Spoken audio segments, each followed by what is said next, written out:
students, in the previous classes, we have learned about the SI units and the significant figure. In this class, we are going to study about the law of chemical combination. So, first law is law of conservation of mass. So, let me ask you a question to you. When a candle burns, does that matter disappear completely? Many people think that answer is yes, but actually it does not disappear.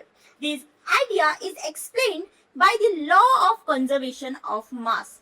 Right. So what is law of conservation of mass? This law states that matter can neither be created and nor be destroyed. Okay.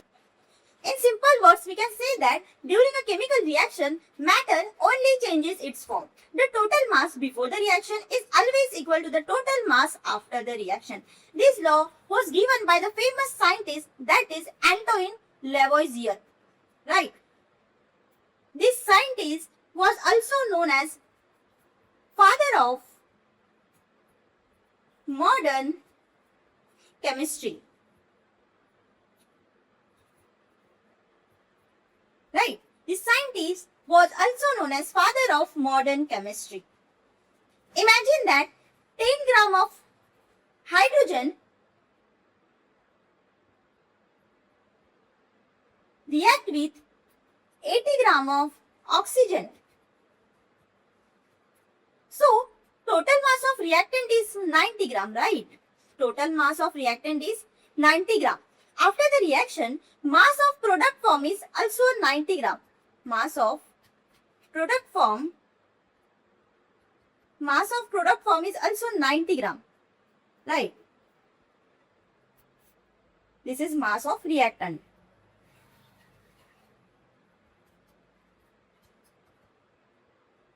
Mass of product and this is mass of reactant. So, mass of reactant is 90 gram and mass of product is also 90 gram.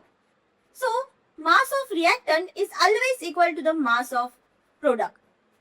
So, in this reaction, nothing is lost, nothing is gained, everything is transformed. So, we can say that during a reaction, mass before the reaction is always equal to the mass after the reaction. So, law of conservation of mass is mass of reactant is equal to the mass of product.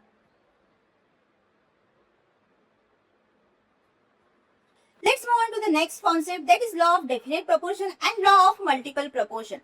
Student, let me ask you a question. If I take water from river, lake or a water bottle, will the composition of water always be the same? Yes, it will. Water always contain hydrogen and oxygen in a fixed proportion. This leads as the law of definite proportion. Law of definite proportion states that a compound always contains the same element in the same proportion by mass.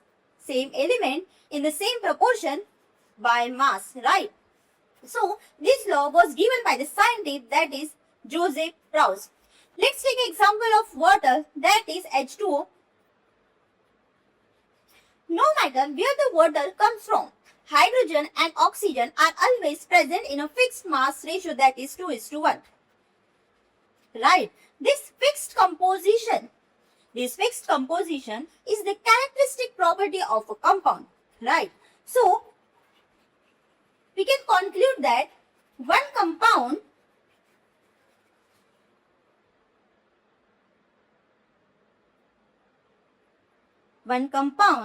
is equal to one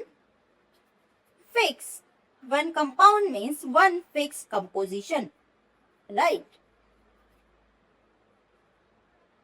One fixed composition. Now let's move to another important law, that is law of multiple proportion.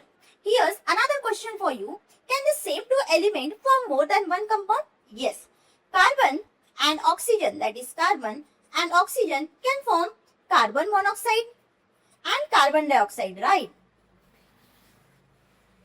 So, according to the law of multiple proportion, when two elements form more than one compound, the masses of one element that combine with a fixed mass of other element are in the simple whole number ratio. In CO and CO2, if the masses of carbon is fixed, the masses of oxygen combining with it are in the ratio of 1:2, which is simple whole number ratio. Therefore, this law is called law of multiple proportion. More compound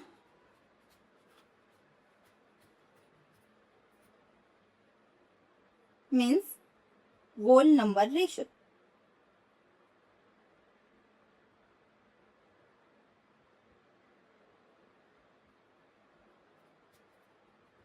Whole number ratio, right? So, this is all about the law of definite proportion and law of multiple proportions. Let's move on to the next concept, that is Gay-Lussac law of gaseous volume and Avogadro's law. Student, let me ask you a question. If 2 liters of hydrogen gas react with oxygen gas, will they combine in random volume? No. Gases combine in a simple volume ratio, and this observation led to Gay-Lussac law of gaseous volume. This law states that gases combine in a simple whole number ratio by volume when measured at the same temperature and pressure. Let's look at the formation of water, that is H2O. How it will form? When H2 react with O2, it will form H2O, right? So, 2 volume of oxygen and 1 volume of oxygen, it will give 2 volume of water vapor, right? So, repeat. So, this volume ratio is 2:1:2, right? Which is simple whole number ratio. Repeat. That's exactly what Gay-Lussac observed. So, we can conclude that gas reaction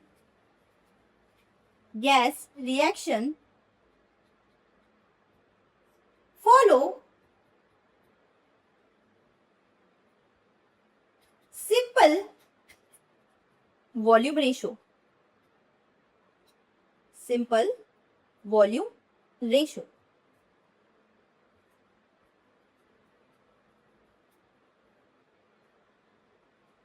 This is A. Okay. So, gas reaction follow simple volume ratio. Let's move on to the another important law, that is Avogadro's law. So, here's another question for you. If 2 balloons have the same volume, temperature and pressure, will they contain the same number of molecules? According to the Avogadro's law, the answer is yes. This law states that equal volume of gases at the same temperature and pressure contain equal number of molecules. Okay, so equal volume of gases at the same temperature pressure contain equal number of molecules. It means, imagine 2 balloons. One balloon contains the oxygen gas and other contains the nitrogen gas. If both balloons have the same volume, temperature and pressure, they contain the same number of molecules, right? Even though the gases are different. Why is Avogadro's law important? This law forms the basis of the mole concept, which is one of the most important topic in chemistry. So we can conclude that equal volume plus same temperature plus same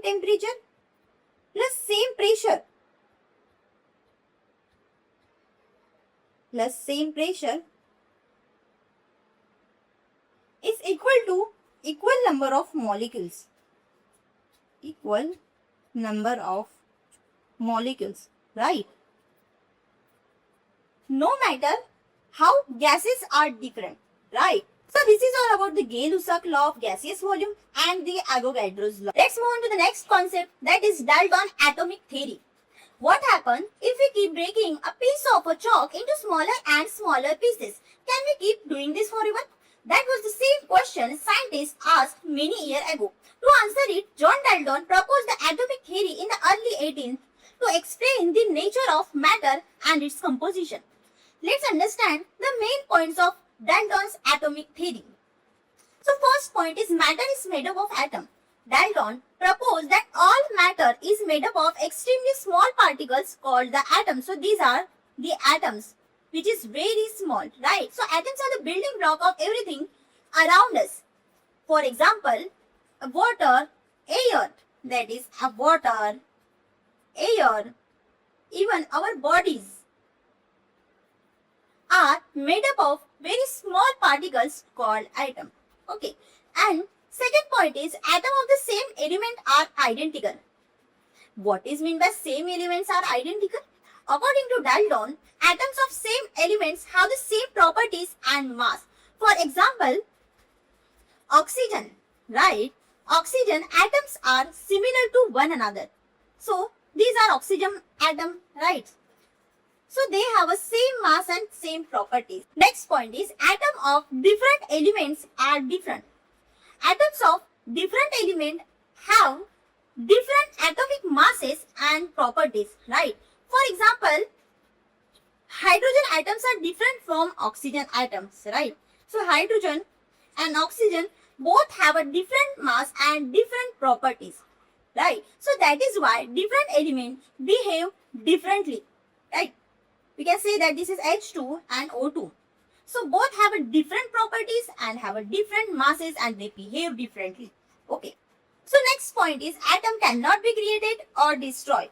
Dalton stated that atom cannot be created, destroyed or converted into atoms of element in a chemical reaction. They only rearrange themselves to form a new substance. So, these ideas support the law of conservation of mass, right? If it is C and O2, so what will form? It will form CO2, right? So, there is no loss of carbon or oxygen, right? It rearranged to form a new compound. So, in this reaction, there is no loss of oxygen and carbon. It only rearrange themselves to form a new substances, right? So, this idea support the law of conservation of mass. Next point is atom combine in a simple whole number ratio. Atoms combine in a simple whole number ratio to form a new compound. For example, water is formed by the hydrogen and oxygen, right? They are in a fixed proportion. They have a fixed ratio, right? This explains the law of definite proportion and law of multiple proportion. Importance of Dalton atomic theory. Dalton's atomic theory laid the foundation of modern chemistry and helped explain the law of chemical combination. Although some parts were later modified, it was the first scientist theory to explain the structure of matter, right? So, first point is matter is made up of atom. Next point is atom of the same elements are identical and atoms of different elements are different. Fourth point is atom cannot be created or destroyed in a chemical reaction. And fifth point is atoms combine in a simple whole number ratio. Right. So this is all about the Dalton's atomic theory. This is the last class of first chapter, that is some basic concepts of chemistry. Right. So we will start the next chapter in the next classes. Until then, take care. Bye bye.